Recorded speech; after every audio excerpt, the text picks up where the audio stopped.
आज के इस वीडियो में कक्षा 12 के रसायन विज्ञान में महत्वपूर्ण प्रश्नों के बारे में बताया जाएगा और यह प्रश्न हर साल के पेपर में आता है। तो आप सभी लोग इस प्रश्न को अच्छे से तैयार कर लीजिएगा। तो ये प्रश्न क्या है? मोलेसेज से एथेनॉल बनाने की विधि तथा रासायनिक समीकरण लिखिए। तो मोलेसेज क्या होते हैं? तो गन्ने का जो रस होता है, चुकंदर का रस होता है, अंगूर का रस होता है, फलों का जो रस होता है, उसी रसों को क्या कहते हैं? मोलेसेज कहा जाता है। तो गन्ने की शर्करा मतलब गन्ने के रस से एथेनॉल कैसे बनेगा, इस विधि को बताना है और उसकी रासायनिक समीकरण लिखना है। तो यहाँ पर मोलेसेज का मतलब समझ गए होंगे कि गन्ने का रस से हमको एथेनॉल बनाना है। तो यहाँ पर नीचे नोट कर लेंगे कि गन्ने के रस को जो है क्या बोला जाता है? शर्करा। शर्करा का मतलब होता है मीठा। मीठा मतलब क्या है? शक्कर। शक्कर को क्या कहते हैं? चीनी। तो चीनी का मतलब क्या हो गया? शर्करा। गन्ने का जो रस को गन्ने का शर्करा कहा जाता है और उसी को क्या बोला जाता है?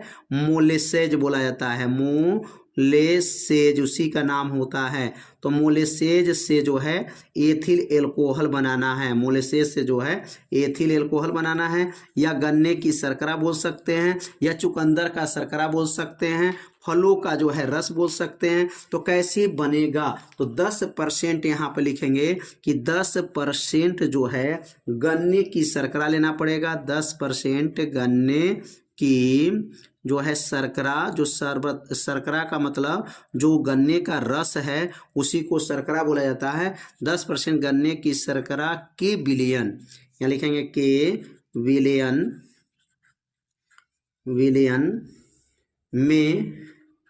विलयन में खमीर कहिए, या उसको ईस्ट बोला जाता है। खमीर या ईस्ट जो है डालकर, इसमें जो है ईस्ट डालकर कितना डिग्री तक गर्म करेंगे? डालकर 25 से 35 डिग्री सेल्सियस, 25 से 35 डिग्री सेल्सियस ताप पर रखते हैं। ताप पर क्या करते हैं? रखते हैं।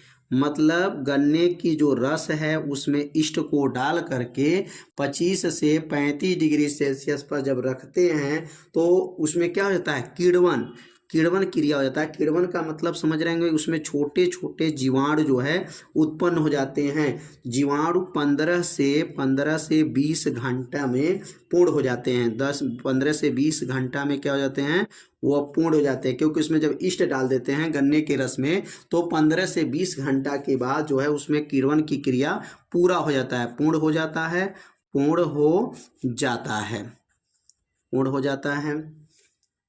है। जब इसमें से जब CO2 गैस, कौन गैस? CO2 मतलब carbon dioxide gas, CO2 gas निकलती हैं, CO2 गैस निकलती हैं और निकलना जब बंद हो जाती है, निकलती हैं और निकलना बंद हो जाती हैं, निकलना क्या होती हैं? बंद हो जाए, निकलती हैं और निकलना जो है बंद हो जाए तो द्रव को क्या करेंगे? द्रव को छानकर ईस्ट को निकाल लेते हैं। छानकर किसको निकाल लेते हैं? ईस्ट को निकाल लेते हैं। जो ईस्ट मिलाए रहेंगे वह ईस्ट को क्या करते हैं? निकाल देते हैं।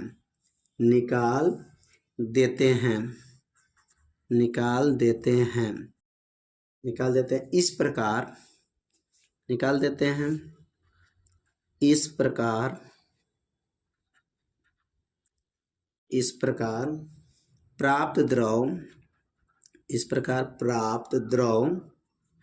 द्रव को क्या कहा जाता है? इस प्रकार प्राप्त द्रव को वाष्प कहा जाता है। क्या कहा जाता है?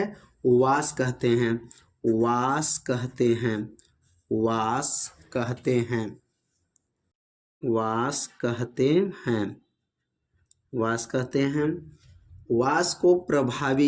वाष्प को जो वाष्प निकलेगा वाष्प को प्रभाजी आसवन विधि द्वारा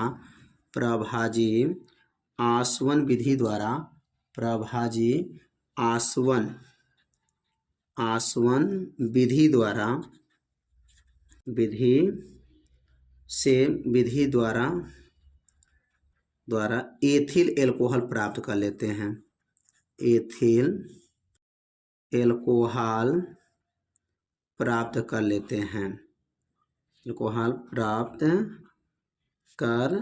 हैं।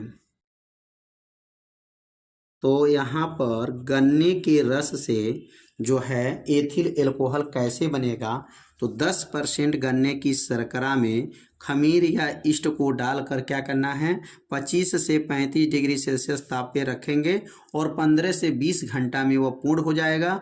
और जब उसमें से CO2 गैस निकलती है और निकलना जब बंद हो जाती हैं तो द्रव को छानकर ईस्ट इसमें से क्या करेंगे, निकाल देते हैं। इस प्रकार प्राप्त जो द्रव होता है उसको क्या कहा जाता है, वाष्प कहते हैं। और वाष्प को प्रभाजी आसवन विधि द्वारा एथिल एल्कोहल प्राप्त कर लेते हैं। अब इसकी रासायनिक जो समीकरण कैसे बनेगा, तो अब यहाँ पे इसकी रासायनिक समीकरण के बारे में समझेंगे। तो यहाँ पे लिखेंगे रासायनिक समीकरण। इसका मतलब रासायनिक समीकरण मतलब इसको कैसे रासायनिक रूप में बनाएंगे, तो लिखेंगे यहाँ पर रासायनिक समीकरण।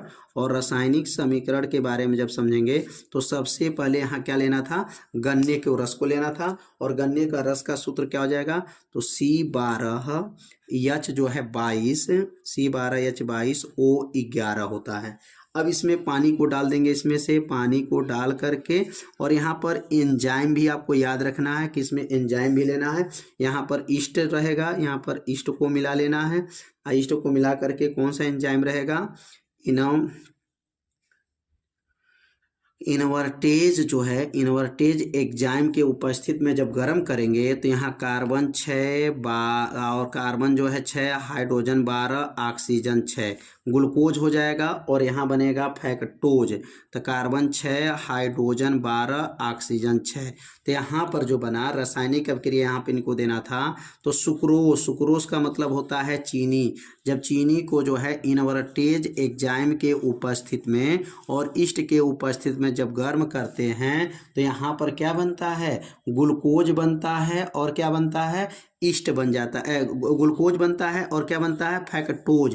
ग्लूकोज और फ्रक्टोज, यह बना ग्लूकोज और यह बना फ्रक्टोज बन गया। किसके उपस्थित में हुआ है, तो ईस्ट के उपस्थित में जो है गर्म किया गया तो ग्लूकोज फ्रक्टोज बना। अब इसमें से कोई भी एक अणु को ले सकते हैं। तो अगर यहाँ कार्बन 6 है, हाइड्रोजन 12 है, ऑक्सीजन 6, ग्लूकोज ले लिया गया। और यहाँ पर पुनः जो है जल के साथ जो है गर्म करेंगे और इसके साथ जब मिला करके गर्म किया जाएगा। और यहाँ जो है जाइमेज उपस्थित में, किसके, जाइमेज जो है एंजाइम के उपस्थित में जब गर्म करेंगे तो यह बनेगा C2H5OH, यह बन जाएगा। और यहाँ से कार्बन डाइऑक्साइड गैस बाहर निकल जाएगा। और यहाँ संतुलित करने के लिए यहाँ पर जो है, यहाँ संतुलित करने के लिए आपको क्या करना है, कार्बन कितना था, 6 था। तो कार्बन 2 दूना 4, 4 2 6 हो जाएगा। यहाँ पर जो है अंक नहीं लगाना है, यहाँ पर कार्बन 6 ही रहेगा। दोनों पक्ष जो है बराबर होना चाहिए। हाइड्रोजन गिन लेंगे, 12 है, ऑक्सीजन गिन लेंगे। तो यहाँ पर जो है दूसरा क्रिया क्या हो रहा है, तो यहाँ पर जो ग्लूकोज लीजिए या फ्रक्टोज ले करके जल के साथ जो है जाइमेज के उपस्थित में जब गर्म करेंगे तो यह बनेगा एथिल एल्कोहल बन जाएगा। C2H5OH ये एथिल एल्कोहल है। और यह है कार्बन डाइऑक्साइड जो गैस बाहर निकल रहा था। ये जब गैस निकल रहा था तो इस गैस को जब निकलना बंद हो जाता है तो इसको जो है यह एथिल एल्कोहल जो प्राप्त होता है, इसे प्रभाजी आसवन विधि द्वारा एथिल एल्कोहल प्राप्त कर लेते हैं। तो रासायनिक समीकरण जो है आप लोग समझ गए होंगे कैसे इसको रासायनिक समीकरण लिखना था। ये गन्ने का रस, इसको सुक्रोस कहा जाता है। यहाँ लिखना चाहें तो लिख सकते हैं सुक्रोस। क्या लिख सकते हैं, सुक्रोस को क्या कहा जाता है, चीनी कह सकते हैं या चीनी का रस कह सकते हैं। यह ग्लूकोज है और यह फ्रक्टोज है। ग्लूकोज के ले लेंगे और यहाँ जल लेकर के जाइमेज के उपस्थित में गर्म करेंगे तो एथिल एल्कोहल और कार्बन डाइऑक्साइड गैस बाहर निकल जाएगा। तो इस तरह जो है अगला जो देख सकते हैं यहाँ पर किस विधि से बनाना था, तो यहाँ पर मोलेसेज। तो मोलेसेज का मतलब समझ गए होंगे कि गन्ने का रस को ही मोलेसेज कहा जाता है। तो मोलेसेज विधि से जो है यहाँ पर एथिल एल्कोहल बनाया गया। तो उम्मीद करते हैं यह वीडियो आप लोगों को बहुत ही अच्छा लगा होगा। तो आप सभी लोग जो है इस वीडियो को लाइक कर दीजिए और चैनल पे यदि आप पहली बार आए होंगे तो चैनल को सब्सक्राइब जरूर कर लीजिए। तो मिलते हैं अब अगले भाग में, तब तक के लिए जय हिंद जय भारत।